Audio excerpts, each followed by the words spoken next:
오늘은 계시록 1장 7절과 8절을 중심으로 해서 이제 곧 주님을 보리라, 이런 제목으로 하나님 말씀을 함께 나누겠습니다.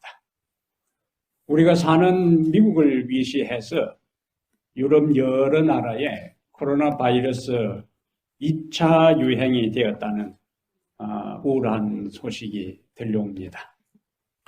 유럽 각국은 비상체제에 들어갔고 다시 또 국경을 봉쇄하고 필수적인 사업 외에는 문을 닫게 하고 사람들의 외출을 통제하기 시작했습니다. 프랑스 파리에서는 마지막 만찬이라고 식당 문 닫기 전에 식사한다고 사람들이 북새통을 이루었다는 소식도 접합니다. 꼭 그렇게 마지막 사 먹어야 되는지 모르겠어요. 코로나19와 같은 세계적인 긴급 상황은 긴급 대책이 일상적으로 여겨지고 또 자리 잡게 만듭니다. 평상시라면은 여론 수렴을 거치고 또 다양한 토론 과정을 거쳐서 결정될 일들이 공공의 이익이다, 그리고 국가 안보, 안전이라는 미명하에서 짧은 시간에 대통령 명령으로 다 통과되고 그것을 따르도록 하는 강제적인 모습들이 자연스럽게 연출돼요. 우리가 잘 아는 2001년 9.11 테러 이후에 미국은 국가안보라는 미명하에서 개인의 자유를 침해할 요소들이 많이 있는 법령들을 설금설금 다 제정해서 통과하고 국가 감시 체제를 확보를 했습니다. 명분은 국가 안보와 테러와의 전쟁. 우리가 비행기를 탈 때마다 참 불쾌합니다. 내 돈 내고 비행기 타는데 그 검색대를 통과할 때마다 그 사람들 그 눈치 분위기가 마치 테러범을 찾아내듯이 이 중죄수를 발견하듯이 보는 것 보면은 기분이 어쩌나요? 좋지 않습니다. 그러나 그런 것마저도 우리가 이제 일상으로 다 받아들이. 그렇지. 뭐 할 수 있나?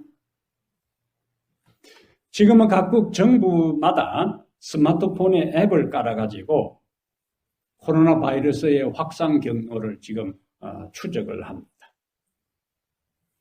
국가는 이러한 정보통신 기술을 이용해서 마음만 먹으면 사람들의 이동이나 매매 활동이나 교회 집회 참석에 대한 모든 것을 실시간으로 손바닥 보듯이 다 들여다보고 있어요.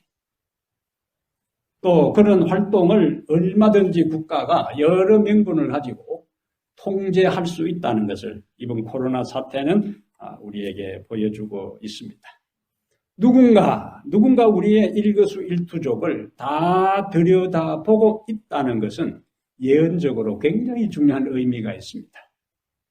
계시록 13장의 재림교회의 독특한 성경 이해 중에 하나가 마지막에 짐승과 그의 우상을 경배하라는 강제적인 명령이 통과될 것인데, 이 정보통신 기술을 이용해서 그 짐승과 그 우상을 경배하는지 여부를 실시간으로 확인하고 점검하고 감시하는데 이것들이 얼마든지 악용될 수 있는 여지가 있습니다. 그러므로 계시록 13장에 나오는 이 강요된 법령을 시행할 수 있는 기술적인 감시체제는 이미 완성되었다고 봐도 과언이 아닙니다. 이제 다음에 일어날 일들은 정부가 특정 종교와 결탁하여 강제적으로 법령을 제정하고 그것을 집행하는 일만 남았어요. 그러면 그러한 일들이 진행되도록 촉매 역할을 하는 것이 무엇인가? 그것은 지금과 같은 세계적인 전염병일 수도 있고 기후변화로 인한 다양한 형태의 자연재해일 수도 있고 그 결과로 초래되는 식량 위기가 될 수가 있습니다. 그런 일이 닥칠 때에 지금 우리가 경험하고 있는 것보다 더 상상할 수 없는 엄청난 변화가 꼬리에 꼬리를 물고 긴박하게 전개될 수가 있습니다. 지금까지는 bad news예요. bad news. 부담되는 뉴스입니다. 그러면 이러한 모든 일 못 알아들은 것 같아요. 이래가지고 어떻게 미국에 사는지 모르겠어요. 아마 우리 스테커만 혼자 알아들은 것 같아요. 다른 사람 못 알아들은 것 같아요. 배드 뉴스를 오늘 안식일인데 이 안 좋은 이야기, 부담되고 스트레스 받는 이야기만 들으면 안 되잖아요. 근데 좋은 이야기 하고 나중에 또 안 좋은 이야기 듣는 것보다 안 좋은 이야기, 부담되는 이야기 잠깐 듣고 그 뒤에는 엄청나게 많은 복음을 굿뉴스를 들으면 이제 되는 겁니다. 이러한 일들이 연속해서 진행되고 전개되고 난 다음에 그 다음에 일어날 일이 무엇인가? 그것이 오늘 본문이에요. 7절 보겠습니다. 볼지어다 그가 구름을 타고 오시리라. 구름을 타고 오시리라. 각 사람의 눈이 그를 보겠고 그를 찌른 자들도 볼 것이요. 땅에 있는 모든 족속이 그로 말미암아 애곡하리니 그러하리라. 아멘. 지난 시간 4절과 6절에서 예수 그리스도의 신분과 예수님께서 무슨 일을 행하셨는가 두 가지를 우리가 집중적으로 살펴보았습니다. 오늘은 그분이 실제적으로 이제 어떤 행동을 하실 것인가, 그분이 영광과 위엄으로 재림하실 것을 7절에 강조해요. 재림은 선악의 대쟁투의 절정에 해당됩니다. 재림은 세상 역사의 종결에 해당돼요. 재림은 하나님 나라의 왕국의 시작입니다. 그래서 재림은 이 요한계시록에 나오는 핵심적인 주제이기 때문에 서론에서 1장 3절에도 때가 가까움이라. 오늘 7절, 8절에도 오시는 예수님의 모습을 이야기하고 있고 서론에서 뭘 강조해요? 시작하자마자 재림, 때가 가깝다는 재림을 이야기하고 계시록 전체의 결론에서 계시록 22장 7절과 12절과 20절의 마지막 계시록 22장 마지막 부분에 가서는 자그마치 4번에 걸쳐서 예수님께서 곧 오신다는 것을 강조하고 있습니다. 그러니까 처음 시작도 무엇으로? 재림으로. 그리고 마지막 마치는 결론도 재림으로. 그것은 이 요한계시록의 주제가 재림이라는 사실을 강조하는 겁니다. 양쪽에서 강조합니다. 시작과 결론으로. 오늘 이 7절이요. 영어 성경 표현이 좀 재미있어요. Behold, 보라, 볼지어다. 그가 구름을 타고 오시리라. He is coming이요. He is coming with clouds. 원래는 아직 예수님 안 오셨으니까 He will come 이래야 되는데 He is coming이요. 우리가 어떤 사람을 기다리다가 안 오면 전화하지. 그러면 그 사람은 I am coming 뭐라 합니까? 나 지금 가고 있어. I am coming. 가고 있어. 그 말은 조금만 기다리면 된다는 것을 이미 암시하고 있는 거예요. 어디야? 출발했어? 할 때 I am coming. 가고 있어. 조금 있으면 곧 도착할 거야. 근데 예수님께서 재림하시는 것을 이야기할 때 He will 미래형으로 쓰지 않고 He is coming 현재 진행형으로 기록하고 있다는 것은 예수님의 재림이 미래의 예언적 어떤 시점에 일어날 일이 아니라 벌써 진행되고 있다는 거예요. 현재 시제로 강조하는 것은 그분의 재림의 확실성입니다. 그래서 확실하기 때문에 7절 마지막에 도장을 한 번 더 딱 찍는데 그러하리라 아멘. 이건 컨펌하는 거예요. 컨펌. 우리말로 하면은 그러하리라 아멘 하는 것은 아무렴 그렇고 그렇지 뭐예요? 아무렴 그렇지 그렇고 말고 그것이 여기에 그러하리라 아멘. 이 영성이 예스 아멘이요. 우리말이 뭐죠? 예스 아멘. 간단 명료하고 아무렴 그렇지, 그렇고 말고 무엇이? 예수님의 재림이 아무렴 그렇지, 그렇고 말고 하는 것은 틀림없다는 거예요. 분명하다는 거예요. 확실하다는 거예요. 그래서 7절의 이야기의 마지막 결론이 yes, 아멘으로 그렇게 나오는데 여기는 요한이 he is coming이라 그랬고 마지막 계시록 22장 20절에는 예수님 본인이 직접 yes, I am coming soon 이렇게 했어요. 본인 스스로 I am coming soon이라고 이야기를 합니다. 그러면 그분은 어떻게 오실 것인가? 7절에 그가 구름을 타고 오시리라. 구름을 타고 오신다. 중국의 4대 소설 가운데 서육이라는 소설이 있는데 이 손오공 이야기. 근데 이 손오공이 타고 다니는 구름이 있는데 근둔이라는 구름입니다. 손오공은 여의봉을 들고 근둔을 타고 이제 지 맘대로 다니는데 그게 근둔이. 그럼 예수님께서 구름을 타고 오신다 할 때 손오공처럼 구름을 타고 오시는가? 이게 무슨 말일까?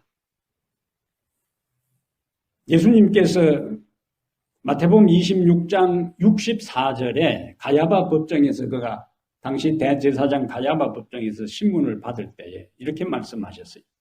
이후에 인자가 권능의 우편에 앉아 있는 것과 하늘 구름을 타고 오는 것을 너희가 보리라. 그럼 요한은 예수님이 구름을 타고 오신다 했고 정작 구름을 타고 오실 그분도 뭐라고 말씀하셨어요? 내가 구름을 타고 올 것이다.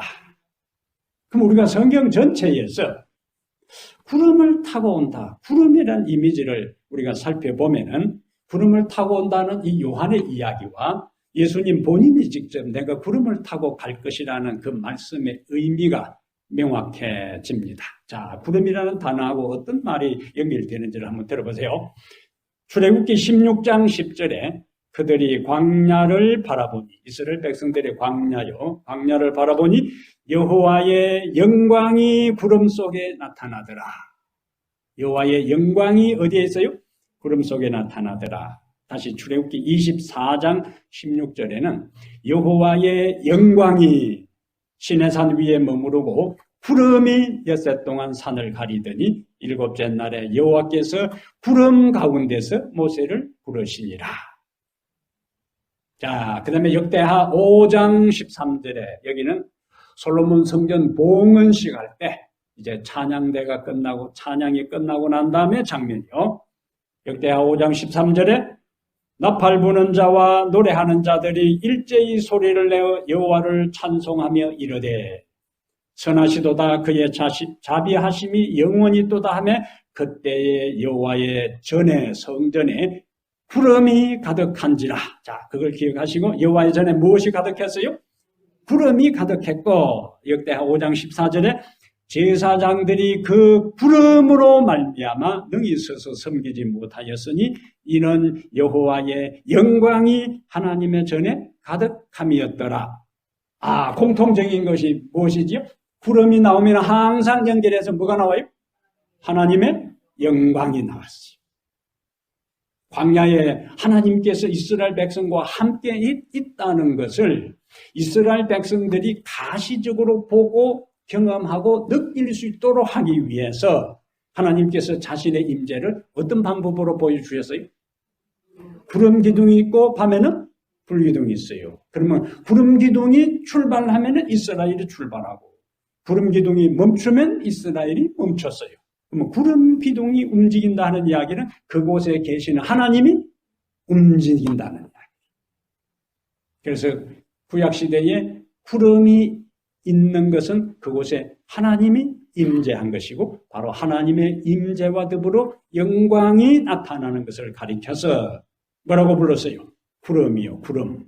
그렇다면 예수님께서 구름을 타고 오신다 하는 이야기는 실제적인 구름을 타고 손오공처럼 오시는 것이 아니고 하나님의 임재와 하나님의 영광과 권능과 위엄에 둘러싸인 가운데서 오시는 것을 가리켜서 뭐라고 표현했다고? 구름을 타고 오신다. 그러면 데살로니가 전서 4장 16절 17절에 주께서 호령과 천사장의 소리와 하나님의 나팔로 친히 하늘로 쫓아 강림하시리니 그리스도 안에서 죽은 자들이 먼저 일어나고 그 후에 우리 살아남은 자들도 그들과 함께 일어나서 구름 속으로 끌어올려 공중에서 주를 영접하게 하시리니 그리하여 우리가 항상 주와 함께 있으리라. 그게 구원받은 사람들이 어디로 들어가요? 구름 속으로 들어가요. 구름 속으로. 그것은 우리가 하나님의 영광 안으로 들어간다는 거예요. 하나님의 임재 속으로 들어간다는 거예요. 우리가 비행기를 타고 갈 때 어떤 때는 밑에 뭐예요? 구름이 비행기 아래로 하얀 구름이 쫙 펼쳐지죠. 그리고 산에 이제 가끔 등산을 가면은 아침녘에 구름이 산 허리를 쫙 감싸고 있어요. 그때 분위기는 뭡니까? 신비로운 분위기예요. 성경의 구름은 하나님의 임재와 영광과 위엄입니다. 예수님은 그렇게 오실 것이고 우리는 그 영광의 임재 속으로 들어가게 될 것입니다. 그것을 인해서 소망을 갖고 감사하게 되기를 바랍니다. 다시 7절에 갔어요. 볼저다 그가 구름을 타고 오시리라. 그 다음에 각 사람의 눈이 그를 보겠고, 그 말은 예수님께서 재림하시는 것은 비밀리에 오시는 것이 아니에요. 몇 사람만 보는 게 아니에요. 모든 사람이 다 예수님의 재림하는 광경을 보게 될 것입니다. 여기 중요한 것이 있어요. 모든 사람이. 그럼 거기에는 의인도 있고 거기는 악인도 있고 거기는 하늘에 갈 사람도 있고 땅에서 멸망받을 사람도 있고 영원히 살 사람도 있고 영원히 파멸될 사람도 있는데 모두가 다 예수님의 재림을 목격하고 경험하게 될 것인데 문제는 각 사람의 눈이 그를 보겠고 그를 찌른 자들도 볼 것이요. 땅에 있는 그 다음에 땅에 있는 모든 족속이 그로 말미암아 애곡하리라. 모든 사람이 다 예수님의 재림을 목격하는데 중요한 것은 그 재림하실 때 예수님의 재림을 목격하는 내 자신이 어떤 사람, 어떤 상태, 어떤 존재에 따라서 통곡하는 무리가 될 수가 있고 또 다른 무리가 될 수가 있어요. 여기 본문에는 어떤 무리가 등장해요? 통곡하는, 애곡하는 무리입니다. 일반적으로 기대하는 예수님의 재림은 감격스러운 날이요, 영광스러운 날이요, 환희의 날이요, 내 인생의 새로운 역사가 시작되는 하나님의 왕국이 시작되는 그러한 중요한 시점에 왜 여기 있는 사람들은 애곡할까? 애곡은 여기는 기뻐 우는 것이 아니에요. 통곡이에요. 통곡. 이 사람들은 주님의 음성을 거절한 사람들이 주님의 회개하라는 애소를 호소를 묵살한 사람들이 에스겔 33장 11절에 돌이키고 돌이키라 너희 악한 길에서 떠나라 이걸 한 단어로 옛날 국어시험식으로 딱 가로를 쳐놓으면은 돌이키고 돌이키라 너희 악한 길에서 떠나라를 한 단어로 쓰시오 이 국어시험에 나옵니다. 그럼 뭐요? 회개 딱 이리 쓰면 100점. 빨간 볼펜로 동그라미 딱 쳐주는 거예요. 돌이키고 돌이키라 너희 악한 길에서 떠나라. 이건 뭐라 한다고요? 회개. 어찌 죽고자 하느냐 하는 것은 돌이키고 돌이키지 않고 악한 길에서 떠나지 않으면 죽는다는 것이고 돌이키고 돌이키고 악한 길에서 떠나면은 사는 것이고 둘 중에 하나요. 둘 중에 하나. 그러면 통곡하는 무리, 애곡하는 무리는 누구인가? 돌이키고 돌이키고 악에서 떠나라는 하나님의 반복적인 호소, 반복적인 경고, 반복적인 간청을 그들은 무시한 사람들. 이들이 누군가? 누가 통곡하는가? 누가 애곡하는가? 잠언 1장 24절과 25절에 내가 부를지라도 너희가 듣기 싫어하였고 내가 손을 펼지라도 돌아보는 자가 없었고 도리어 나의 모든 교훈을 멸시하며 나의 책망을 받지 아니하였다고 예수님께서 말씀하신 바로 그 사람들. 하나님의 말씀을 듣기 싫어한 사람. 종종 아이들이 부모가 잔소리를 하면 그냥 귀를 막잖아요. 듣기 싫다. 근데 성경에 하나님께서 말씀하신 것에 대해 이스라엘이 우리가 지금 스가랴서를 공부하고 있는데 그게 뭐예요? 이스라엘 백성들이 귀를 막고 등을 돌리고 마음을 돌처럼 굳게 해서 떠나버린 장면이 나오는데 여기 애곡하고 통곡하는 사람들이 바로 그러한 사람. 지금은 하나님이 부르고 지금은 예수님이 부르고 지금은 성령이 부를 때 우리가 대답해야 되는 거예요. 그런데 하나님께서 반복해서 부르고 호소하고 간청하고 돌이키려 해도 반응이 없을 때에 나중에 결정적인 순간에 우리가 하나님을 불러도 하나님은 대답하지 않습니다. 종종 우리가 죄의 길에 가는 사람들이 하나님을 항상 마음씨 좋은 이웃집 아저씨처럼 생각을 해요. 이래도 저래도 항상 하나님이 그런 분이 아닙니다. 지금은 하나님이 언제든지 부르면은 그냥 우리가 부르자마자 대답하고 심지어 성경은 너희가 부르기 전에 내가 대답하겠고 그렇게 하지만은 반복해서 하나님의 부름에 우리가 반응하지 아니하면 나중에 우리가 불러도 하나님은 대답하지 않습니다. 그래서 여기 나와서 이 사람들이 애곡하고 통곡하는 거예요. 악인들에게는 예수님의 재림이 가장 후회스러운 날이다. 악인들에게는 예수님의 재림이 가장 고통스러운 날이다. 악인들에게는 예수님의 재림이 가장 저주스러운 날이 되는 겁니다. 왜? 그날은 후회해도 소용이 없고 이를 갈아도 소용이 없고 땅을 쳐도 소용이 없고 통곡해도 소용이 없어요. 결정된 운명을 돌이킬 수가 없습니다. 두 번 다시 구원의 기회가 없습니다. 노아 방주문이 닫히기 전에 하나님께서 노아를 통하여 120년 동안이나 호소했어요. 그래도 들어오지 않을 때에 하나님은 문을 닫았어요. 수많은 사람들이 닫힌 방주문으로 저 하늘에서 폭우가 쏟아지고 이 엄청난 쓰나미가 밀려올 때에 너도 나도 방주로 달려가서 문을 두드리면서 어떻게 했을까요? 한 번만 더 문을 열어주면 앞으로는 진짜 하나님 잘 믿겠다고 그렇게 했어요. 문 한 번만 더 열어주려고. 그때 내가 들어가려고 했는데 누가 못 들어가서 하라고 해서 그랬고 그때 내가 들어가려고 했는데 무슨 사정이 있어서 그랬고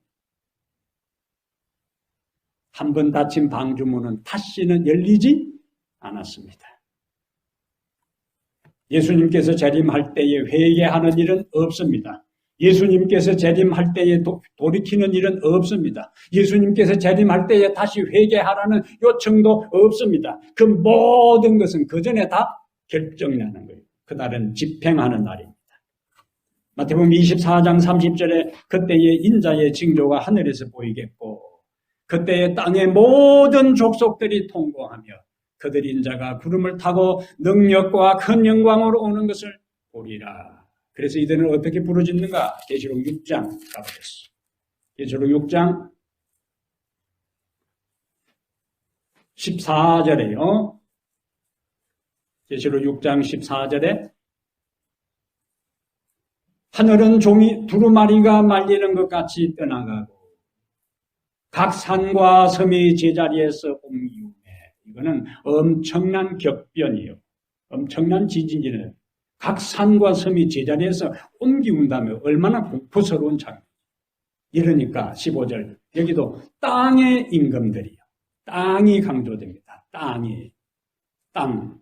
아까 마태복음 24장 30절에도 땅의 모든 족속들 땅에 나와요. 땅. 그들의 관심이 땅이었어요. 그들의 시선이 땅에 꽂혔어요. 그들의 모든 욕망이 땅에 있었어요. 그 땅이요.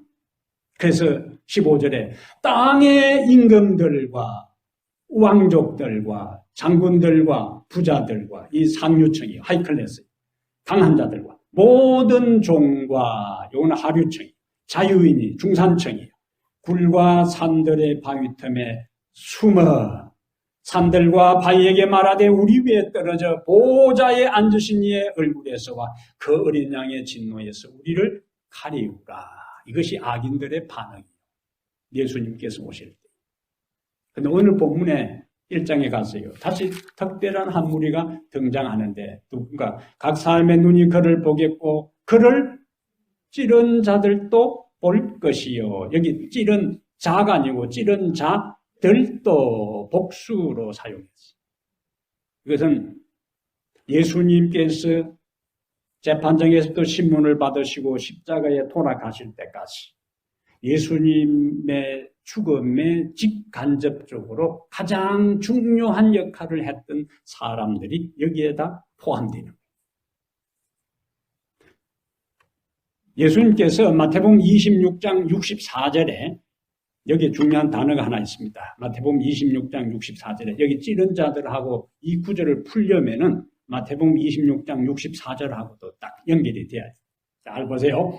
내가 너희에게 이르노니, 예수님께서 이제 신문을 받습니다. 산헤드린 회의에서, 공회에서 신문을 받으면서 내가 너희에게 이르노니, 이후에 인자가, 예수님이 권능의 우편에 앉아있는 것과 그 다음에 하늘 구름을 타고 오는 것을 보리라, 그렇게 하지 않고 너희가 보리라. 여기 중요한 단어는 너희가 보리라. 그럼 우리가 지금까지 성경을 공부해서 안 대로 예수님의 재림할 때는 의인이 부활해요? 악인이 부활해요? 오늘 큰일 났네. 오늘 다시 기초공부 다시 해야 돼. 예수님께서 재림할 때 죽은 의인들만 부활해요? 죽은 의인들과 악인들이 다 부활해요? 아, 이 큰일 났네. 오늘부터 다시 이 교과 공부 놔두고 기초과정 여기서 내 책 정가지고 다시 공부해. 이 큰일 났네. 이거 진짜 충격이에요. 예수님께서 재림할 때는 의인 믿음 안에서 죽은 의인들만 부활하는 거예요. 악인들은 그때 부활하는 게 아니에요. 이게 일반 1차 부활, 첫째 부활이라. 첫째 부활이에요. 자, 그런데 여기 예수님 재림할 때 그를 찌른 자들이 부활하는데 그를 찌른 자들은 악인이요, 의인이요? 악인이요. 근데 이미 예수님께서 예수님 당시에 다 죽었는데 왜 찌른 자들이 예수님 재림할 때 악인이 부활하는가? 자, 다시 정리합니다. 죽은 의인들은 예수님 재림할 때 1차 부활에 참여하고 악인들은 언제 부활해요? 악인들은 언제 부활해요? 천년기 후에 예수님이 세 번째 이 세상에 오실 때에 모든 악인들이 부활합니다. 이것이 기본적인 부활에 대한 이해예요. 1차 부활, 의인, 예수님 재림할 때. 2차 부활, 악인, 예수님께서 천년기 이후에 다시 오실 때. 근데 여기 있는 사람들, 찌른 자는 누구요? 악인이라. 악인이 부활하니까 이 케이스는 그래서 특별한 케이스입니다. 그래서 이들의 부활을 뭐라고 부르는가? 특별부활이라는 거예요. 특별부활. 이들은 예외요, 예외. 예수님의 십자가의 죽음에 가장 중요한 역할을 했던 사람들은 예수님 재림할 때 악인들을 샘플로 부활시켜서 너희들이 멸시했던 예수, 너희들이 찔렀던 예수, 너희들이 가진 멸류관을 씌웠던 예수, 너희들이 채찍질했던 예수, 너희들이 조롱했던 예수, 너희들이 뺨을 때렸던 예수, 너희들이 피를 흘리게 했던 그 예수를 보라. 그래서 갑신의 대쟁투 643페이지에 특별부활입니다. 특별부활이요. 크게는 왕이라는 주님의 칭호를 조롱함으로 군인들에게 명령하여 주님께 왕으로 관을 씌우게 한 헤롯도 있다. 헤롯은 구원받기 틀려 끝난 거예요. 특별부활에 참여한 거예요. 주님께 자색 옷을 입힌 사람들, 주님의 이마에 가시관을 씌우고 손에 가짜 호를 들린 사람들, 주님에게 조롱으로 그 앞에서 절을 하는 바로 그 사람들도 있다. 생명의 왕을 때리고 침을 뱉던 자들이 이제는 주님의 시선을 피하고 주님께서 임하심으로 나타나는 영광에서 숨고자 애를 쓴다. 주님의 손과 발에 못을 박은 자들과 주님의 옆구리를 찌른 군인도 두려움과 후회로 그 상처의 흔적을 바라본다. 무슨 부활이라고요? 특별 부활이요. 거기에 여기 찌른 자들이 해당. 이들은 그러면 예수님 재림할 때에 이들은 따라 붙이는가? 그러면 안 맞지요. 이들은 재림하면서 자기들이 무시하고 멸시했던 예수 그리스도의 영광스러운 모습을 목격하고 그 다음에 다시 죽어요. 그리고 1000년 후에 악인들의 부활에 참여해서 심판을 받게 됩니다. 이제 정리가 됐어요? 네, 정리 안 되면 나머지 공부해야 되는 나머지 공부. 지금 때가 어느 때인데 그걸 아주 구분해가지고. 오케이. 자, 이사야 25장. 또 다른 부류가 있습니다. 안 그러면 다 나머지 시키는. 자, 이사야 25장 9절을 보겠어요. 요한은 다른 무리가 예수님 재림할 때 또 등장합니다. 이거 직접 찾아보세요. 우리가 다 기억절 암송한 거예요. 자, 그날에 말하기를 나오죠? 그날에 말하기를 다 찾으셨어요?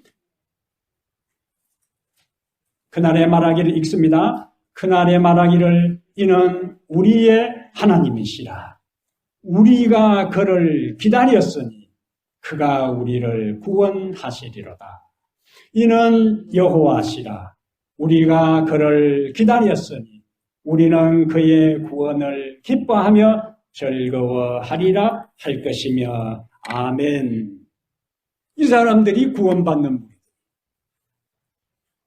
누군가 기다린 사람들이, 누군가 구원을 사모한 사람.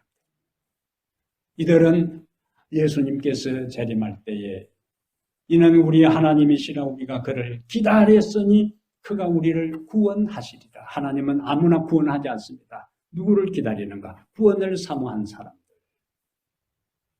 기다린 사람들을 그분은 구원하셔요.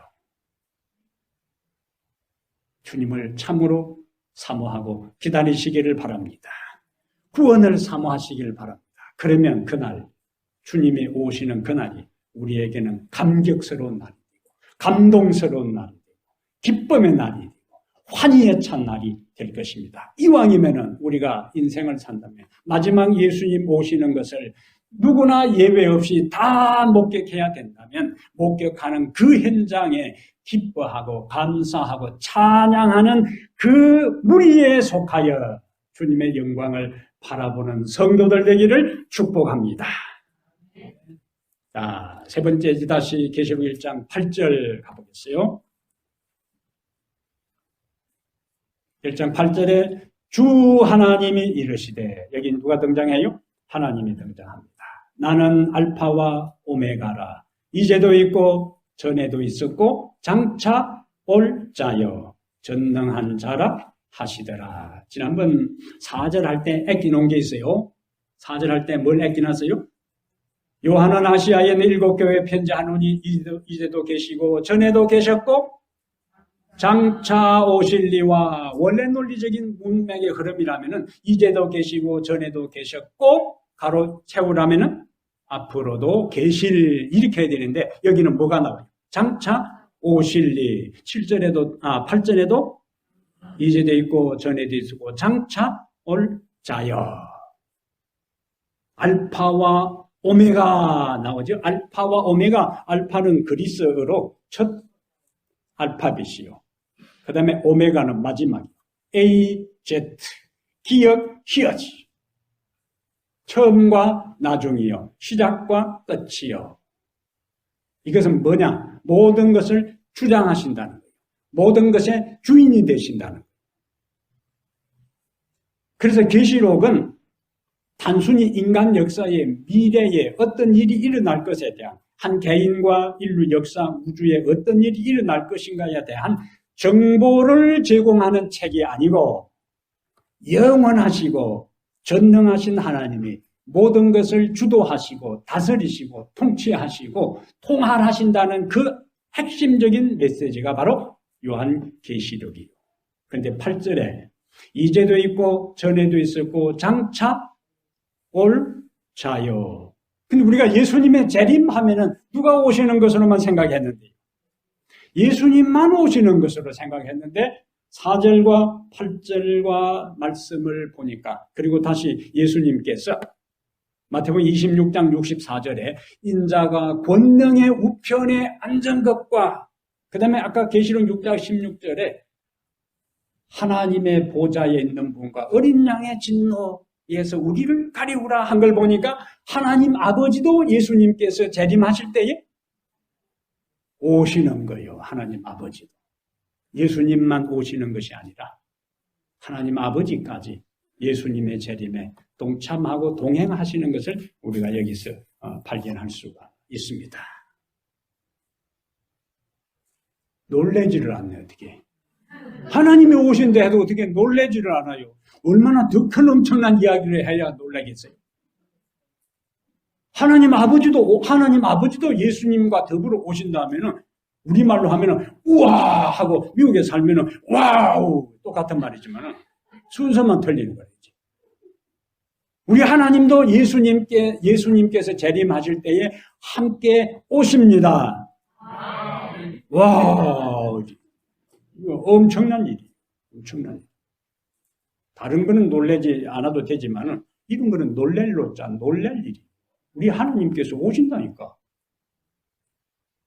하늘에서 그냥 우리 하나님 아버지께서 앉아 계시면서 아들과 천사들이 가서 우리를 데리고 오는 것을 하나님 보좌에서 그냥 앉아 계실 수가 없어요. 그래서 예수님이 가실 때 나도 따라가마 하고 따라 붙인 거예요. 우리가 너무 보고 싶었어. 하나님 아버지까지 나선다는 이야기는 우주 전체에서 이 지구가 하나님 앞에 얼마나 소중하고 그 다음에 그 지구에 있는 구원받을 각 시대의 사람들이 하나님 아버지에게 얼마나 귀중하고 가치 있는가 하는 것을 우리에게 단적으로 보여주는 겁니다. 한 나라의 대통령이 다른 나라를 방문할 때예요. 누가 공항에 영접함에 따라서 그 나라에서 그 대통령을 어떻게 여기는가에 대한 격이 달라집니다. 한국의 문재인 대통령이 중국에 갔었는데 시진핑이가 나온 것도 아니고 국무총리가 나온 것도 아니고 외무장관이 나온 것도 아니고 차관 보가 나왔어요. 그래서 혼자 밥 먹다가 왔죠. 그는 한국을 얼마나 우습게 여겼습니다. 차관보를 보내서 공항 영접을 하겠어요. 그런데도 그걸 모르고 있는 사람들이 있습니다. 대책이 없는 거죠. 자, 우리를 맞이하기 위해서 누가 오셔요? 하나님 아버지가 직접 오셔요. 얼마나 황공스러운, 얼마나 감격스러운, 얼마나 눈물 나는 일입니까? 우리처럼 한참코 보잘것없는 우리의 인생들을 영접하기 위해서 하나님 보좌에 앉아서 기다리지 아니하시고 직접 아들과 동행해서 우리를 데리기 위해 나오시는 살아계신 하나님이 계심을 인해 찬양하고 감사하고 살아가게 되기를 바랍니다.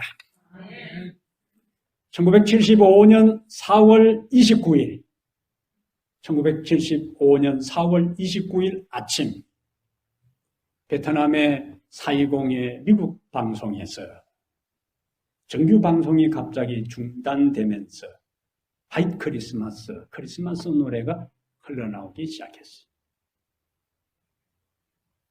베트남에 체류하고 있는 모든 미국 시민권자는 즉시 정해진 장소로 모이라는 암호 노래였습니다.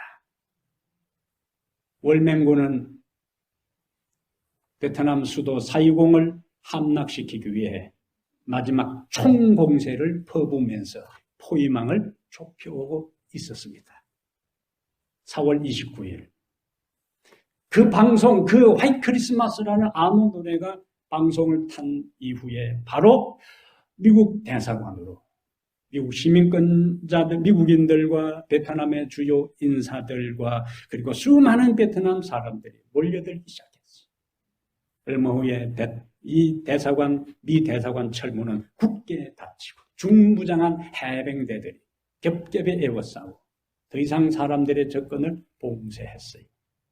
그리고 헬기 옥상, 이 대사관 옥상에서 헬리콥터가 끊임없이 이 사람들을 싣고 저 35km 박홍해상에 정박하고 있는 항공모함으로 사람들을 실어나르기 시작했어요. 그 철문 안에 들어가야 헬기를 탈 수가 있어요. 그런데 이미 철문은 닫혔어요. 24시간 꼬박 1975년 4월 30일 오전 9시 대사관을 경비하던 해병대 병력과 그리고 폭파반들이 미 대사관을 마지막 폭파하고 그들을 싣고 1975년 4월 30일 오전 9시 그 마지막 탈출 병대를 싣고 헬기가 미 대사관 옥상을 떠나므로 베트남 탈출 작전은 대단원에 막을 내렸어요. 그 철문 밖에서 마지막 떠나는 헬리콥터를 바라보면서 사람들이 뭘 생각했어요? 어떤 느낌이 있어요? 아비규환이고 아수라장이었어요. 그들의 운명은 우리가 짐작하고도 남음이 있습니다. 포드 대통령이 그것을 여기서 밤을 새면서 직접 지휘를 했는데 19개 헬기만 뜨도록 명령을 내렸어요. 그것은 2분 간격으로 헬기가 뜨고 나르고 오고 하는 정확한 그 전문가들의 계산에 따라 무작정 많은 헬기를 다 보낼 수도 없고 나중에는 의외로 너무 많은 사람을 태웠기 때문에 그 항공모함 위에 있는 헬기를 사용하지 않는 헬기는 바다에다 밀어넣고 사람들이 있을 공간을 마련할 정도로 그렇게 했어요. 그냥 아무나 태운 것이 아니에요. 1차적으로 미국 시민권자, 그 다음에 월남 고위 관리들, 그리고 사전에 서류와 비표를 나누어진 그것을 소유한 사람들만이 철저하게 점검을 해서 그들만 태웠어요. 나머지 사람들은 아무도 그 헬기를 탈 수가 없었습니다. 예수님의 재림의 때에 이와 유사한 지구 대탈출 작전이 전개될 것입니다. 4.20 멸망 하루 전에 사람들을 탈출시킬 때 아무나 헬기에 태워준 것이 아니라고 했어요. 비표를 가진 사람만이 탈 수가 있었습니다. 그들은 구원을 받았고 그렇지 못한 자격이 없는 사람은 버림을 받았습니다. 사랑하는 여러분, 이제 곧 우리가 주님을 보게 될 것입니다. 그분은 이미 지금 오고 계셔요. 문제는 그분은 지금 오고 계시는데 우리가 어떤 사람인가 하는 것입니다. 그것에 의해 우리가 어떤 사람인가에 의해 그날이 통곡의 날이 될 수가 있고 그날이 감격과 환희의 날이 될 수 있습니다.